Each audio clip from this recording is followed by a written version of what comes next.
I'm in Osaka, and this is my friend. What's your name?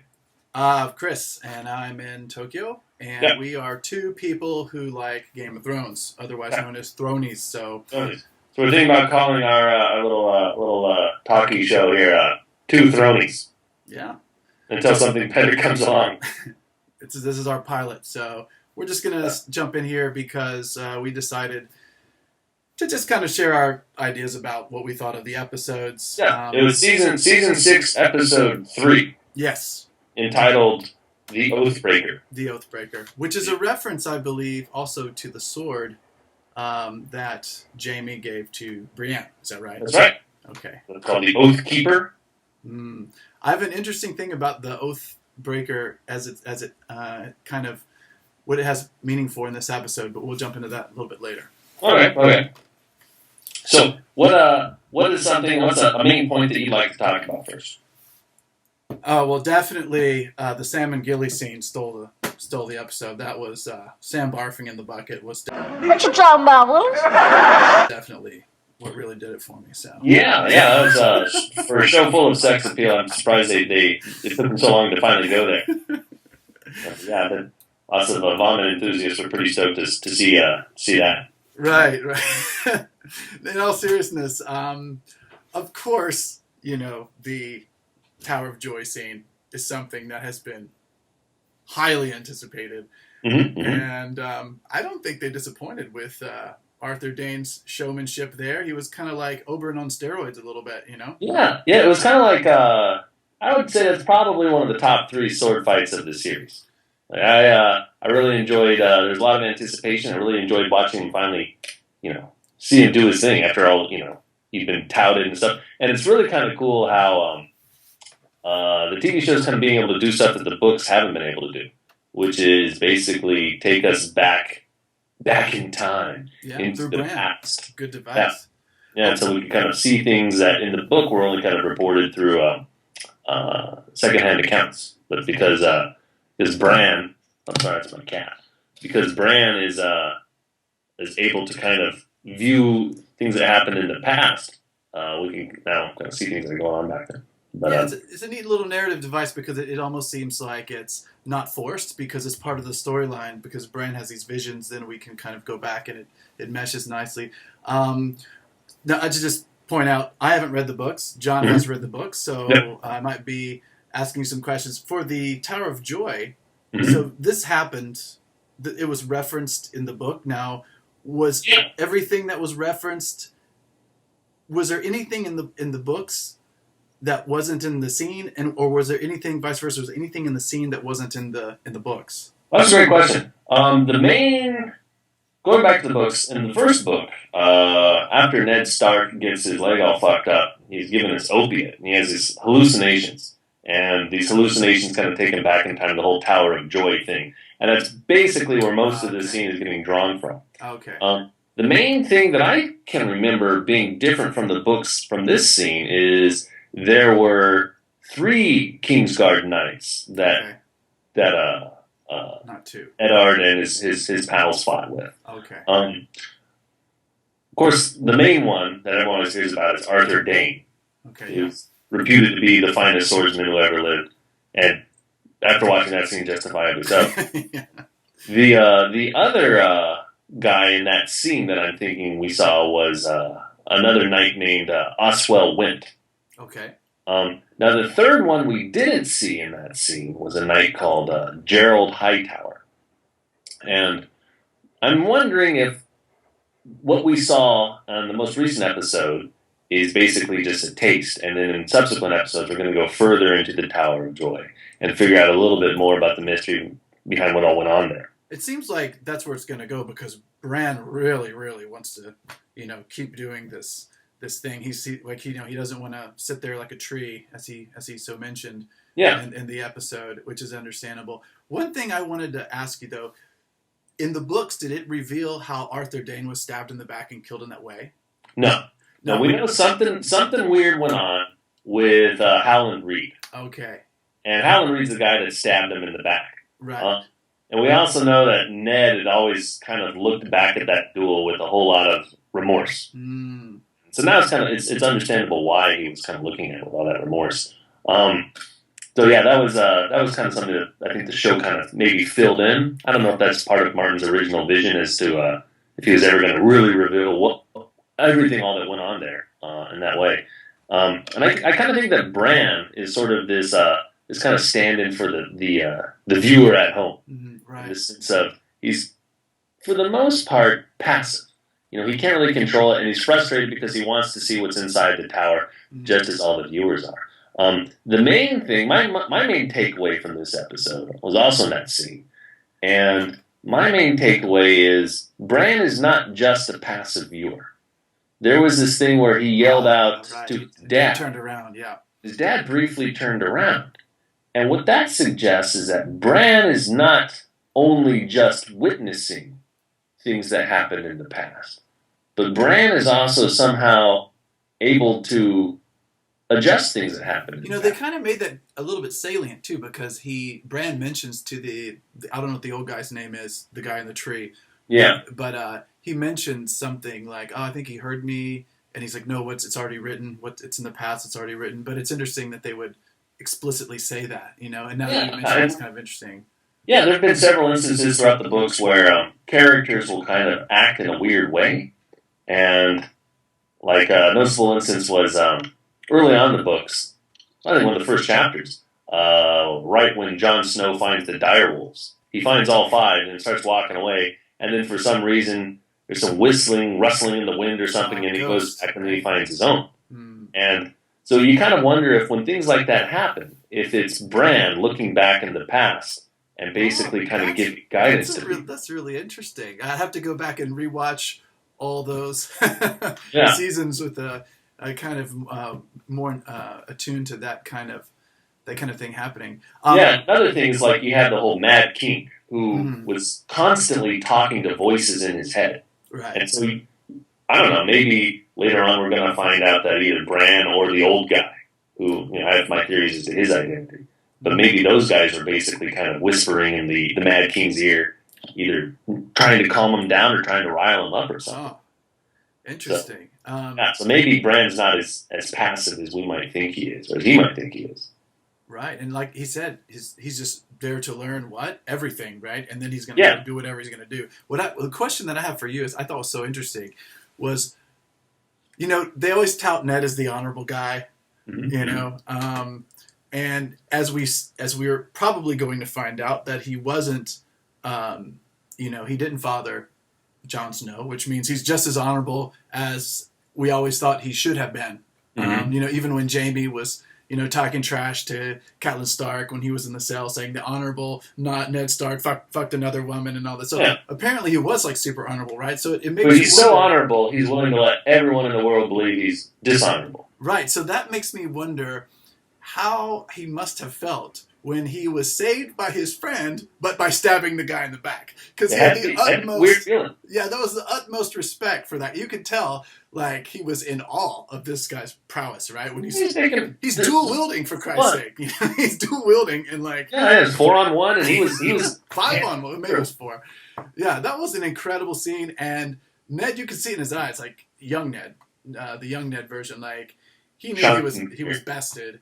Yeah. And I imagine he must have felt a mixture of relief and disgust, because he would never have stabbed someone in the back like that. So it's kind of an interesting mix of emotions. I think he must have felt. It was also probably one of these things of like you have this whole sense of honor on the battlefield, but at the same time, is that trumped by familial honor? He needs to go find his sister. True, yeah. And it's a hierarchy of... hierarchy of honor concerns. And so it's like, I feel bad that this guy, for me to succeed in this other pursuit of honor, this great knight had to get stabbed in the back for it, but that's kind of the way it had to go. Well, it's interesting that you point out about hierarchies because I'm going back to the same scene with Jaime Lannister when he's talking about honor a few seasons ago. He's in the cage, and he's like, what is... I don't remember exactly how the scene might be something. What is honor like if they say you should obey the king and you should protect the innocents? What if the king tells you to kill the innocents? So it's interesting, this whole conflict these kind of contradictions that you have to kind of resolve. Another thing, I think, was it last week or week one when Sansa is giving the oath of service to Brienne, Yeah. and she says one of the lines in there is part of the whole agreement between the Lord and the Knight is, I swear I won't ask you anything that might force you to compromise your honor. Right. Yeah. So it's like that was kind of interesting. Yeah. Shall we move on to another scene or another thing? Sure. What was another thing that kind of piqued your interest?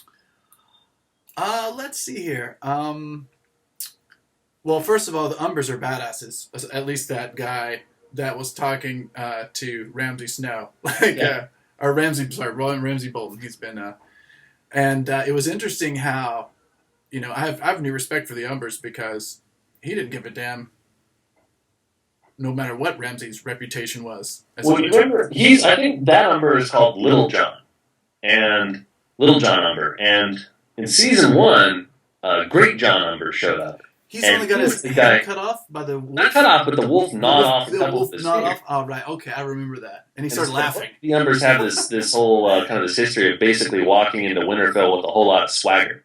Okay. So they got that reputation. Yeah, they got a reputation for that. It's kind of what it seemed.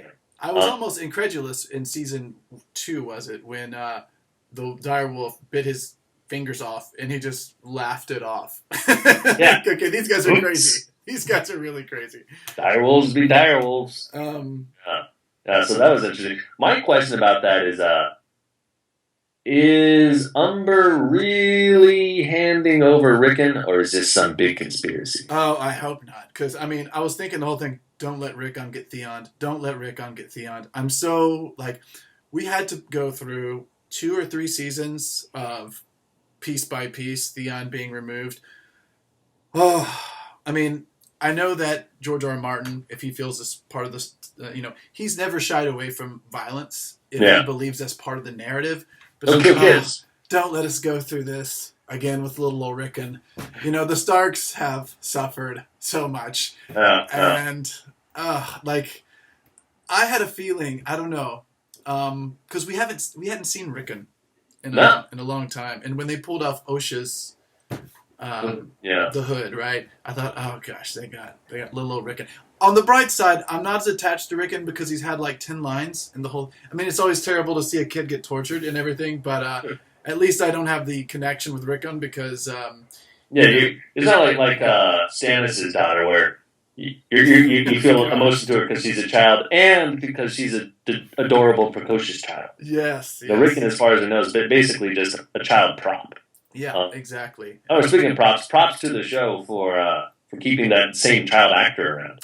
Right. He's a little bit taller now. Taller, a little bit grown, of course. I think we probably haven't seen him for longer than we've seen Bran. I think it's been 2 or 3 seasons since we've seen him.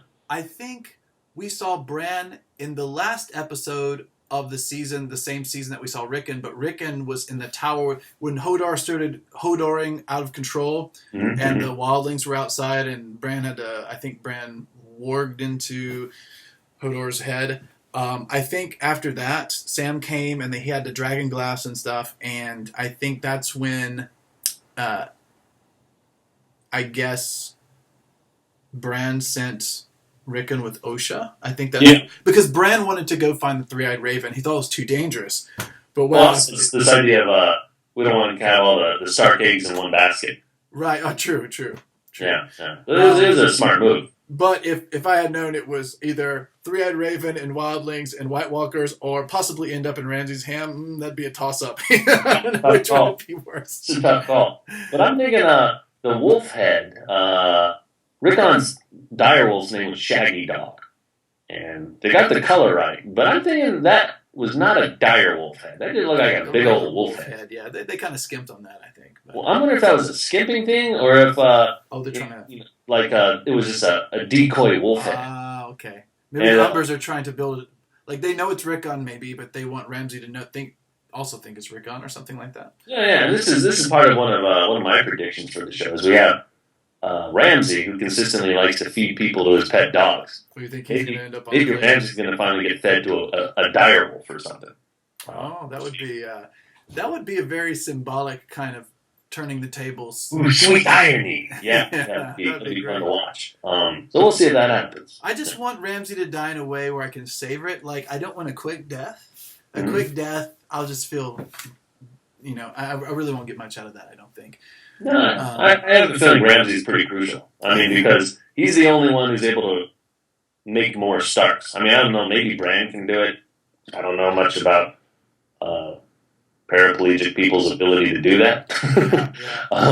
But Rickon, as far as we know, is the only last remaining actual Stark able to make Starks. True. That's true. Yeah. Lots male hair. That's a good point. The last, that can father from the paternal side, right? Yeah, and it's rank. I don't know. I've heard that there's fascinating modern aids to people condition. So maybe if Bran can wait a few more centuries, he'll be set. Come out from the tree and get some nurses. Right. So it'll be interesting to see where that storyline goes. A couple of small things I just wanted to point out that I thought were interesting, that were kind of like callbacks. The first thing was the drinking game with Tyrion when he was talking about, let's take a game where I'll say something about your past. That was an interesting callback to season 1. Or was it? Yeah, season 1. Yeah, that's right. I forgot about that. With Bronn, he's sitting down with Bronn and Shay, and that's when he reveals the whole. It's kind of important to Tyrion's development about how his father played the trick on him with the woman that he was married, and then was later, basically whored out to Tywin's men. Yeah. So, yeah. And then we see Tyrion trying to connect with these other people in the same way. They can't do it because they don't drink. It kind of sticks in the mud. They're like, we got jobs to do. I didn't know what I thought about. I think those scenes, the comic relief is kind of nice. I mean, to me, the best line in the show is when, what's his name? The big red bearded guy, the wildling. Wow, what's his name? Torvik or something? Tormund, Giant's Bane, right? Giant's Bane, yeah. I like when he made the manhood joke about Jon Snow. That was pretty good. I wonder if that's the reason why at the end of the show, Jon Snow got pissed off and left. one little dick joke too many. I'm out. Oh yeah, we got to get to that too before we wrap this up. But that was an interesting callback, and I also liked. Let's see, I wrote down here. There was something I didn't want to. So with the training with Arya, I really liked how she finally admitted to herself that the Hound was off her list.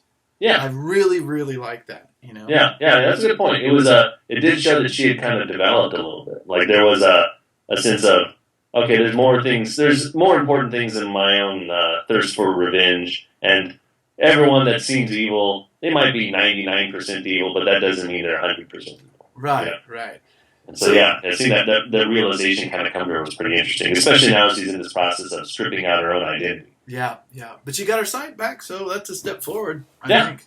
Yeah. So one less handicapped Stark kid. That's good. Right. With these Starks, they're getting they're nearing their extinction, so we need to preserve them, protect them. They're one thing I was going to point out. One thing I kind of liked is when the Jon Snow is revived and Davos, of course, is he's thunderstruck. Right. The red woman comes in and she says, "After you died, what did you see? Where did you go? What did you see?" And then he says, "Nothing." And I love that because throughout the books, it's always been the joke has always been, "You know nothing, Jon Snow." Right. Well, now really, he literally does know nothing. What nothing is, the He literal. knows what nothing is, and also now that he's died, he is released from his oath. Right. Because the night, I think we were talking about that, right? That was a good ending. The way that, I know that was an awesome way to end that episode too. Yeah, it's like, my watch is done. I promised to work until I died, and now that I've died, I'm done.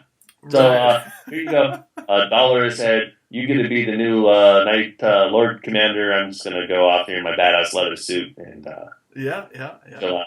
I wonder if Ed wanted that responsibility. I don't know, but it was interesting to think like how this is changing Jon Snow, and I'm really curious if you think he's just okay. I'm done with this. I experienced nothing. It was terrible, and I have a newfound respect for life, and I want to live as long as possible. And these people try to kill me, so screw them. And I'm done with the Night's Watch, and I just want to get away from it all. Or do you think he's more like, I'm getting away from the Night's Watch because I got other things I want to do. I got big things I want to do. Or do you think he's still kind of in shock from the whole near-death experience, and he's still kind of shaken and doesn't really? I think it could be all of those things. I think maybe the last point that you mentioned more than anything else. I mean, dying will really fuck you up. And so maybe he's like, man, you're gonna have to take a while and process this whole being dead and then coming back thing. You remember, was it season 2 or season 3? The character, kind of Beric Dondarrion. Yeah. Outlaw character kept on getting brought back to life. By Mir, Thoros of Mir or something like that. That's right. Another practitioner of that particular religion. But he also said something similar. Or, I don't know if he said something similar, but his demeanor was somewhat similar. Like every time he died, a little bit less of him kind of came back. Right. So yeah, dying apparently isn't good for your health. And according to Tormund, it wasn't good for his manhood either. So that's right. I wonder if there's a little piece of him. I wonder if hopefully not that piece. Anyways, so do you have any kind of predictions for the next episode? Well, it's hard to predict the next episode itself. I'm terrible at this. But I'm thinking it probably isn't a great prediction, but we're going to see another stroll down memory lane with Bran and the tree guy. I hope so, yeah. And maybe they will actually go inside the Tower of Joy. I bet fans everywhere are just going nuts because it's like, oh, come on, just get in there already and prove to me this R plus L equals J stuff. And this is just it's getting dragged on. It's probably driving people nuts. But I'm kind of enjoying it myself. I like how they're kind of going at it piece by piece and not really rushing into it. Yeah. So yeah, I think we'll see another thing with that. Maybe, hopefully, another little whispering by Bran, kind of adjusting characters in the past in certain ways. That's an interesting thing that you pointed out. I kind of hope that's true. That would be so interesting because then it could go so many ways, and you could kind of reanalyze so many past scenes and interpret it in different ways if we assume that that's possible. Yeah, you know. Yeah, it's like, was it Bill and Ted's Excellent Adventure? When like, hold on, if we come back when we're in the future, we'll come back in the past. We'll put this garbage can right here, and it'll fall on this policeman's head just like that. And it does. And like, oh. So maybe we'll get some time traveling antics going. Right. What you talking about, Willis? Right. Yeah.